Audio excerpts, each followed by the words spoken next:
What's up guys, PoliticsGaming here, and today we're checking out a brand new geopolitical simulator game inspired by Power and Revolution. Some of you may have already heard of the game, but some of you may have not. We will discover the screenshots of the game, footage, and more, so sit back, relax, and let's talk about world warfare and economic. Before we discuss features, we should discuss about the developer, why he has created it, and what the goal for WWE is. The single developer of this game, Lotus, is an Israeli game developer who said he is a huge fan of Power and Revolution as well as previous editions of Geopolitical Simulator. He decided to develop the game due to how the level of detail in the game was never enough for him and began work on the game around 2 years ago. He aims to give a greater in-depth look at war mechanics, economics, intelligence, as well as diplomacy. He said that he had enough of how many DLCs were released of these games that the similar complaint raised by the community of GPS lovers of how each game seems like a carbon copy of the previous with only a few new features with each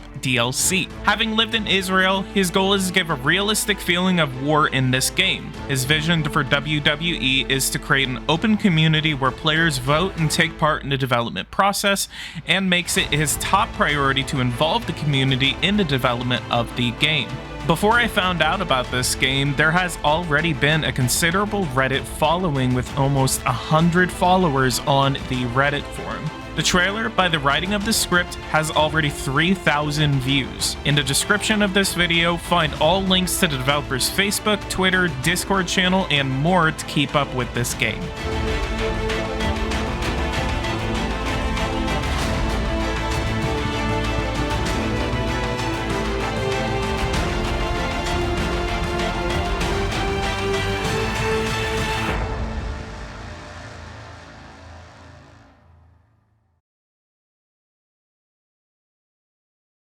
World Warfare and Economic is an upcoming geopolitical simulator which strives to build on what Power and Revolution lacks. According to the Steam page, WWE is an in-depth country management game. The player can manage laws, embark on construction projects, engage in diplomacy, fight wars, and much more. This game gives the player the opportunity to lead one of 220 nations, up from about 174 in Power and Revolution, so it can be assumed that many countries that don't have international recognition can be playable, including maybe Abkhazia, South Ossetia, the Holy See, Andorra, San Marino, etc. The economic gameplay seems to be a very extensive type of game itself, with the laws specifically for certain economic sectors, maybe similar to something like Superpower 2, facilities which control production and manpower management for health, security, housing, transportation, technology, media, welfare, environment, education, entertainment and sports, and tourism. Trade is enhanced with the management of trade for every country, management of embargoes, resource tax rates, maybe tariffs, as well as ways to increase the national GDP. The military, though basic, provides some more insight compared to Power and Revolution. The production of specific weapons and even jets, missiles, and varieties of units are allowed in-game. You can set a solid defense infrastructure with radars as well as anti-air and missile defense systems, build new bases, silos, factories to supply your army, and then train and monitor your troops to ensure you're ready for any international threats. The next feature is intelligence. Create an international network across the planet with a wide variety of missions to choose from. Manage cybersecurity and hack others to give yourself the advantage. Launch secret attacks on enemy nations to prevent them from arming, or share this information with allies or request it to possibly launch a coalition against your target nation. Diplomacy seems to be just as detailed as economics are, with the ability to meet with other world leaders in official meetings, the ability to ask for or give economic aid, arms trading, ways to increase global influence through international organizations, the signing of military, diplomatic, or trade agreements, fighting wars in real time, the use of missiles, nuclear weapons, and even biological and chemical weapons, conquer other nations and annex them, pressure them to sign agreements, join current or creating new organizations in the international arena, the management and improvement of diplomatic relations, and as well as the United Nations relations as well.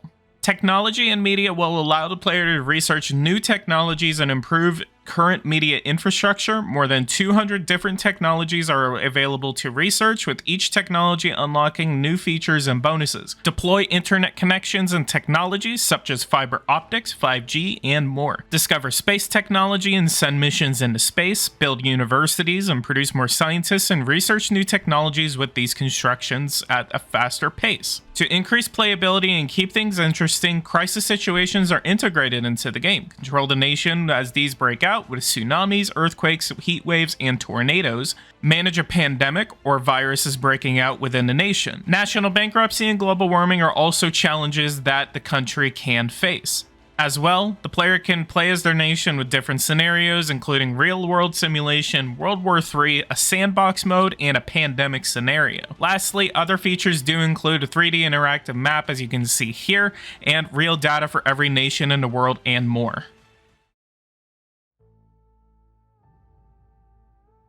In the next section, we will preview screenshots released on the Steam page of WWE. In the first screenshot, we see how the world works. Pretty basic, but if we look at the top left, we see our treasury and revenues. It's unknown at this moment how important deficits will be. I'm pretty sure they will be important, but possibly we can use a treasury for quantitative easing methods. We'll find out soon enough. We also see that this geopolitical simulator takes place in real time, with military actions possibly taking as long as they do in real life according to the game clock. We see all nations of the world from the United States, Russia, China, but no name over Taiwan. Hopefully Taiwan is recognized in game, which I'm pretty sure they will be. At the bottom, we see the ability to manage sectors, military, diplomacy, resources, as well as our budget. Next up is some of the war simulation, with an F-22 Raptor sending what appears to be a JDAM toward Tehran, which in the next picture is shown blowing up the city. It's unclear whether this was a nuclear weapon or a regular bomb. The trailer only shows us a large explosion taking place, but we are yet to see essentially how detailed war can be in WWE. If it is a nuke that we're looking at, I assume it would be a B-82, but I digress. Screenshot number 3 shows us some of the juicy, boring information some of us can get excited for. Here we see our first look at our national departments, security. In it, we can manage the manpower, facilities, laws, and budget related to this section of our nation. In facilities, as we can see, we see the total criminal population of 1.6 million on the left. We also deal with the total police and fire cases, which are broken down into specific types of cases from what it looks like. We can also manage prison cells too, with prison constructions. Next, we have the total score of our nation's security. In the main window, we have the types of facilities we can create: small police departments, large police departments, and the same for fire departments, small and large. We also have prison management with the total amount we have, as well as the progress of any other construction and what police and fire cases are related to it, and how many cells can be in each prison or overall. As for construction, we see here our first look at what we will need in order to build such facilities. We edit the amount, the total cost for them, builders required, and policemen needed, and when these constructions will finish. Next, we see some laws that are active in the nation. Starting from the left, we have the same information from the previous window, meaning we're still in our security tab. On the window itself, we see changeable laws. We are allowed to change the sentencing for child abuse, women abuse, manage marijuana and cocaine policy, as well as how our prisoners are treated.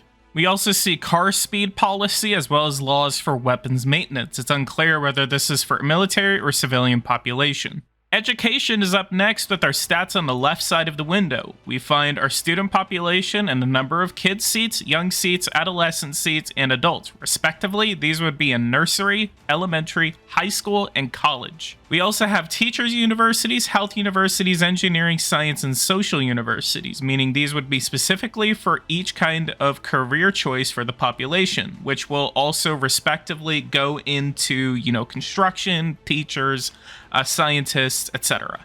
For education, we also changed policy regarding subsidization of different types of degrees. This effectively allows us to control how the government funds college tuition for students.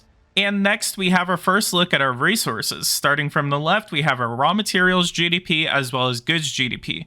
Combined, we have all resource GDP. We see import and export costs as well as our deficits in these areas. In the main window, we find resources. metal, iron, copper, grains, water, cotton, timber, and more. Clicking them, we find production, consumption, import, export, as well as the changeable tax rates, similar to what we have seen in Superpower 2. Most likely, this is some sort of tariff on the product. We also notice that available shows us our deficit and surplus in these fields. Moving over to goods, meaning finished product after raw materials, we see resources such as fuel, steel, construction, vehicles, meat, bread, luxury goods, furniture, as well as drinks and household appliances. Our ninth picture shows us country stats, where we can compare different types of information in other countries. For example, we have population, population growth, builders, engineers, GDP, human rights, military power indexes, and more that you can see here. Organizations are seen in the next window with organizations such as the European Union, the G7, NATO, and the United Nations. According to Lotus, organizations have yearly objectives to increase welfare score, health, etc. Each organization produces different bonuses to the members, an example being how the G7 will have a higher world influence bonus to it. Each organization is divided into 3 ranks, each giving different rates of rewards. The OECD has a yearly objective of raising human rights in your nation as well as the GDP per capita. If you reach the objective in each year, the organization gives you aid from their budget. Next, we find transportation, a personal favorite of mine. On the left, we find daily passengers and broken down into different sections. We find city passengers, intercity passengers, as well as international passengers.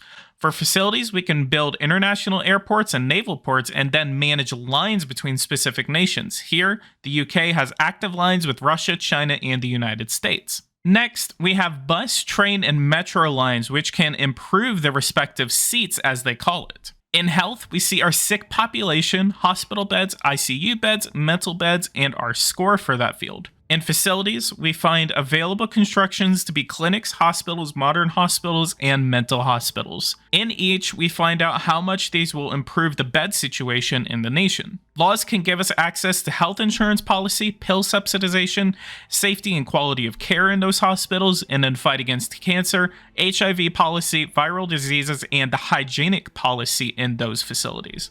We can also find wage, where we can see an active wage, the cost of that wage, as well as the ability to change the wage with the new cost of it shown below it. Under construction, we find more information on exactly what we need when building a new construction. We can fund the amount of constructions, the total cost of those, and it gives us how many builders we will need, the nurses and doctors which will staff those facilities needed, and when it will finish. Next, we have media. We find our total internet users at 44.3 million, as well as the percentage of our population that uses the internet. We also find our average internet speed of 88 megabytes per second, which can be improved through the following deployments. In deployments, we find telephone connections, internet connections broken down into ADSL, advanced ADSL, and various types of fiber optics and quantum internets, all of which can specifically drive the internet speed. We can assume that mobile internet, Wi-Fi, and telephone all have similar types of deployments. Research shows us the first look at what type of technologies we can discover, with our total scientists, free available scientists shown on the left, and we also have our engineers as well as the total research technologies and our score. We find the different types of research we can embark on, which can improve all of the sectors we've discussed previously. With each discovery comes a benefit, so there's not a feeling you wasted time and money on a research project. As well, there will be a space mechanic in the game in which there will be 5 galaxies and 66 planets available to accomplish a variety of different missions on each planet. Welfare will allow us to manage the disabled or incapable population of the state, with stats such as incapable population, along with unemployment, elderly, homelessness, and addiction rates. In laws, we can manage the minimum wage, the pension policy, unemployment benefits, and the duration of those, as well as how much money disabled people can get. Our second to last picture shows us a look at our budget, with expenses, incomes, and revenues shown to us. Revenues shows us the deficit or surplus of each sector, while incomes may show us the specific economic factors in the budget. And finally, we see expenses, which gives us the actual cost of these sectors minus certain taxes we can apply it to them according to revenues.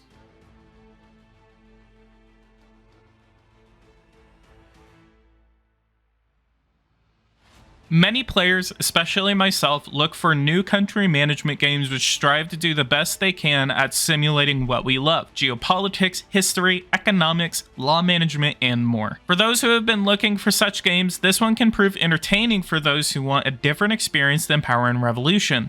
The developer of WWE is hoping that many people want to test the game and assist in its development. His goal, as stated before, is to create a game that is community driven, with suggestions and feedback driving the development of the game before and after release. A Reddit and Discord already exists for the game, and all social media related to it will be in the description of this video. I will be working closely with the developer to assist in any way I can with the game and recommend anyone interested to join the Discord and Reddit to ask questions, make suggestions, and more. Everything discussed in this video is not final, and it will surely change by the release date in June 2022. I am personally excited for the game, and I will make sure to show off gameplay on this channel whenever it is released or whenever the developer allows me to do so, which could be before the release. Check out the description for any related content on the game, and I will update you guys on any new information I get from the developer. Until then, like, subscribe, support the channel any way you can. Thank you all for watching this video, and I'll see you guys in the next one.